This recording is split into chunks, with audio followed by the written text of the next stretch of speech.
Hello aspirants and welcome to my UPSC journal. हम कर रहे हैं प्री एनसीईआरटी सीरीज, जिसमें आज हम कवर करने वाले हैं history NCERT class 6 chapter number 5। हमारे चैप्टर का नाम है kingdom, Kings and early Republic. इसमें हम बात करेंगे कि कैसे कुछ लोग आगे चल के किंग्स या रूलर बनने लगे, उसके बाद जनपद फॉर्म हुए और आगे चल के इंपॉर्टेंट और बड़े जनपदास टर्न इनटू महाजनपदास। तो यही सब कुछ आज हम इस लेक्चर में कवर करेंगे। तो चलो प्री लेक्चर स्टार्ट करते हैं। चलो, तो सबसे पहले हम जानेंगे कि how some man became rulers, कैसे कुछ लोग रूलर्स बन गए। तो अराउंड 3000 साल पहले कुछ चेंजेस होने लगे, जैसे कि कुछ लोग राजा बनने लगे। कैसे? कुछ अलग अलग सेक्रीफाइसेस परफॉर्म करके, by performing very big sacrifices. और ये सेक्रीफाइसेस कैसे होते थे? बहुत बड़े बड़े। इसमें से एक सेक्रीफाइस जिसके बारे में हम पढ़ेंगे वो है अश्वमेधा। इसे हम हॉर्स सेक्रीफाइस भी बोलते थे। क्यों? क्योंकि इसमें हॉर्स का सेक्रीफाइस किया जाता था। क्या होता था इसमें एक हॉर्स को खुला छोड़ दिया जाता था और उसे फ्रीली रोम करने के लिए भेज देते थे। उसके साथ एक राजा का कोई आर्मी भी होता था और वो जो हॉर्स है वो एक किंगडम से दूसरे किंगडम घूमता रहता था।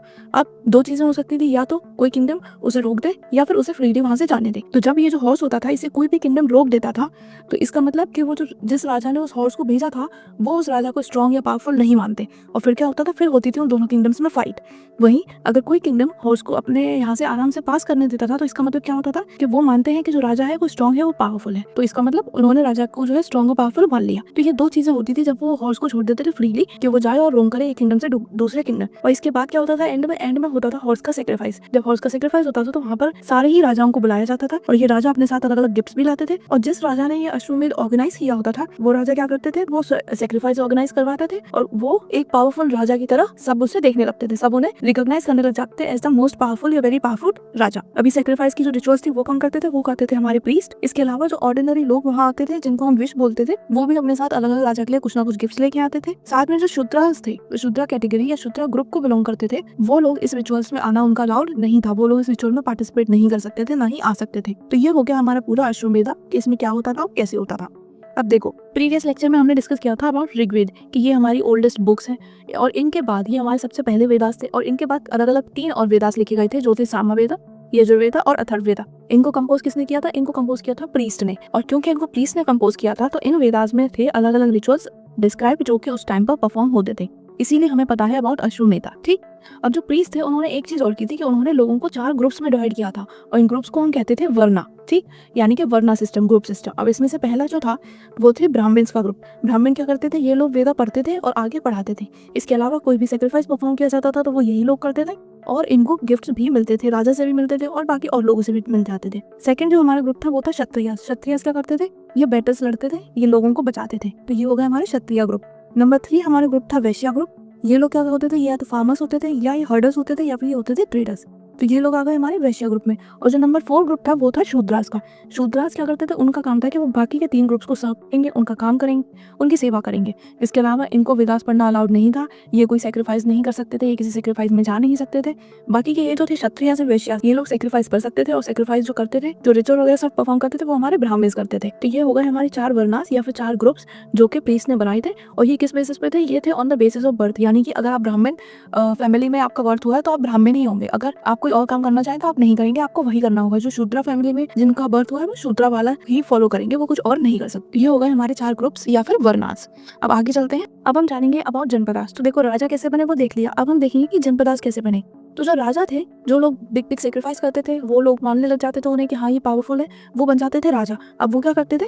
वो एक ग्रुप के ऊपर रूल करने लग जाते थे जिस ग्रुप को बोला जाता था जनपदास। तो वो कहाँ के राजा हो जाते थे? वो हो जाते थे राजाज ऑफ जनपदास। जनपदास का मतलब, जनपदा बना है 2 वर्ड से मिलकर जन, जिसका मतलब होता है लोग, एंड पदास मतलब फुट। तो जहाँ पर लोग जाते थे वहाँ पर वो सेटल हो जाते थे, वहाँ पर एक जनपदा बन जाता था और वहाँ पर उनका एक रूलर हो जाता था।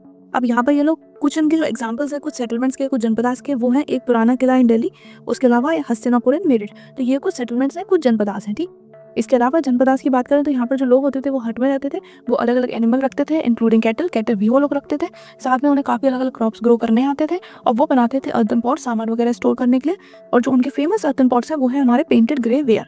तो ये हो गए हमारे जनपदास, जहाँ पर लोग गए वहाँ पर वो सेटल हो गए, वो जगह बन गई जनपदा और उनका एक रूलर बन गए जो कि सेक्रीफाइस करते थे और जो वो सेक्रीफाइस कर देते थे, लोगों ने पावरफुल मानते थे, वो बन जाते थे उनके रूलर या फिर राजा बोलते थे उन्हें। ठीक है, तो ये हो गए हमारे जनपदास। अब महाजनपदास क्या थे? तो अराउंड 2500 ईयर्स अगो, यानी कि कुछ 2500 साल पहले कुछ जनपदा ऐसे थे जो ज्यादा बड़े हो गए, इंपॉर्टेंट हो गए, स्ट्रॉन्ग हो गए। उनका हमने नाम रख दिया महाजनपदा। क्यों? क्योंकि वो बहुत बड़े वाले जनपदास थे जो काफी स्ट्रॉन्ग थे, पावरफुल थे।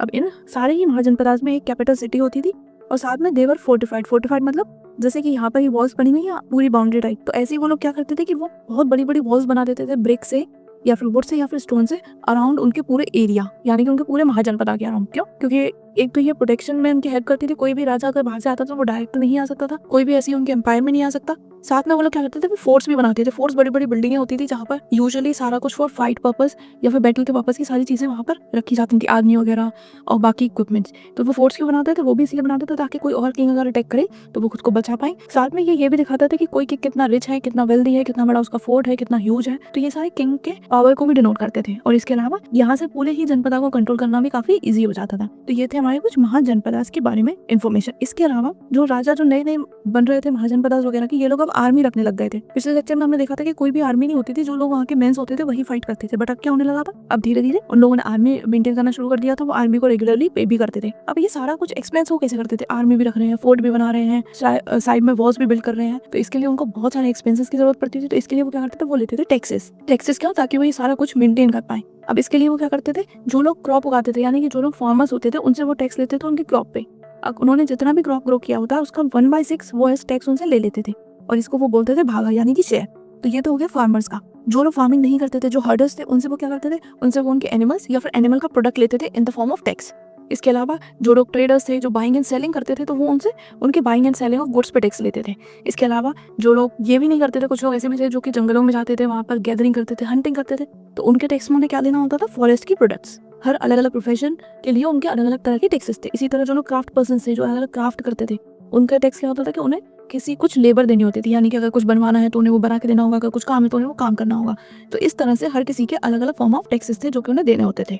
इसके अलावा ड्यूरिंग महाजनपदास एग्रीकल्चर में भी काफी सारे चेंजेस देखने को मिले थे। उसमें से जो 2 इंपॉर्टेंट चेंजेस हैं, जो मेजर 2 चेंजेस हैं, वो है कि एक तो लोग प्लो यूज करने लग गए थे आयरन की, यानी कि वो आयरन का प्लो यूज क्यों करते थे, ताकि जो मिट्टी थी उसे आराम से वो ऊपर नीचे कर लेते थे। इससे मिट्टी बढ़िया हो जाती थी, उनके क्रॉप्स अच्छे से उगते थे, उनका प्रोड्यूस बेटर होता था। तो एक तो उन्होंने प्लो यूज करना स्टार्ट कर दिया। दूसरा, उन्होंने दे स्टार्टेड ट्रांसप्लांटिंग पैडी। इसका क्या मतलब है कि पहले लोग क्या करते थे कि वो डायरेक्टली सीड्स को अपने खेतों में जाके डाल देते थे, बट अब वो क्या करने लगे थे, वो पहले सीड्स को एक छोटी जगह पर डालते थे और वहाँ पर छोटे छोटे पेड़ जब उनके आ जाते थे, सैपलिंग्स, फिर उनको वो ट्रांसफर करते थे उनके खेतों में। तो ये एक नई चीज़ थी, एक अलग चीज़ थी, तो जो लोग यहाँ पर प्रैक्टिस करने लगे थे। तो ये 2 इंपॉर्टेंट चेंजेस हैं इन एग्रीकल्चर। तो पहला use of iron plough and दूसरा ट्रांसप्लांटिंग पैडी। तो ये दोनों चीज़ें आपको याद रखनी है। अब हम क्या करेंगे, अब है हमारे चैप्टर का लास्ट टॉपिक और इसमें हम डिटेल में देखेंगे 2 महाजनपदास। पहले हम देखेंगे Magadh and then we will discuss about Vajji. तो मगध था हमारा सबसे इंपॉर्टेंट महाजनपदा। यहाँ से बहुत सारी रिवर्स फ्लो हो रही थी, जिसमें से गंगा भी थी और एक सोन रिवर भी थी। तो क्योंकि यहाँ पर रिवर्स थी तो रिवर्स भी बहुत इंपॉर्टेंट थी। वो ट्रांसपोर्टेशन में हेल्प करती थी, वो वाटर सप्लाई प्रोवाइड करती थी, लैंड फर्टाइल रहती थी बिकॉज ऑफ रिवर्स। तो ये सारी चीज़ें यहाँ पर थी। इसके अलावा पूरा लैंड पे लोग नहीं थे, कुछ लैंड थी जो फॉरेस्ट से भी कवर थी। फॉरेस्ट से उन्हें वुड मिलता था, वुड का इस्तेमाल करके वो बिल्डिंग्स बनाते थे, घर बनाते थे, कार्ट बनाते थे। और साथ में फॉरेस्ट में जैसे एलिफेंट्स होते थे तो उनको वो कहाँ यूज़ करते थे, उनकी आर्मी में। तो ये भी एक इंपॉर्टेंट चीज़ आपको याद रखनी है। इसके अलावा आयरन ओर माइंस भी प्रेजेंट थी, जहाँ से वो आयरन बाद में प्रोड्यूस कर लेते थे और उस आयरन का वो क्या करते थे, उससे वो बनाते थे अपने टूल्स एंड वेपन्स। तो ये सारा कुछ अलग अलग चीज़ों से वो कैसे अलग अलग चीज़ें निकाल के उनको यूज़ करते थे, ये आपको समझना है। मगर इसीलिए इंपॉर्टेंट था क्योंकि इसमें बहुत सारी चीज़ें थी। यहाँ पर रिवर्स भी थे, यहाँ पे फॉरेस्ट भी थे, यहाँ पर आयरन भी अवेलेबल था। तो हर चीज़ उनके पास अवेलेबल थी, उन्हें अलग से या बाहर से बहुत ही कम चीज़ों की जरूरत पड़ रही थी। 2 जो हमारे बहुत इंपॉर्टेंट रूलर्स थे मगध के, वो थे एक बिंबिसार और दूसरे थे अजातशत्रु। ठीक, अब हमने अभी स्टार्टिंग में देखा था कि जितने भी हमारे महाजनपदास थे उनमें एक कैपिटल सिटी होती थी। ठीक है, तो मगध की कैपिटल सिटी कौन सी थी? शुरुआत में जो मगध की कैपिटल सिटी थी वो थी राजगृह, जो कि है प्रेजेंट डे राजगीर बिहार में।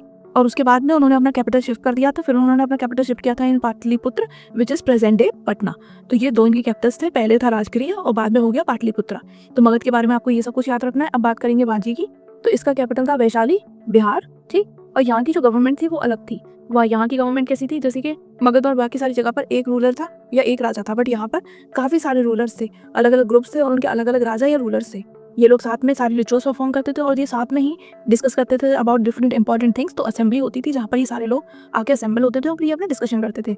लेकिन इस असेंबलीज में वुमेन का आना और दासास का आना अलाउड नहीं था। They were not part of this assemblies.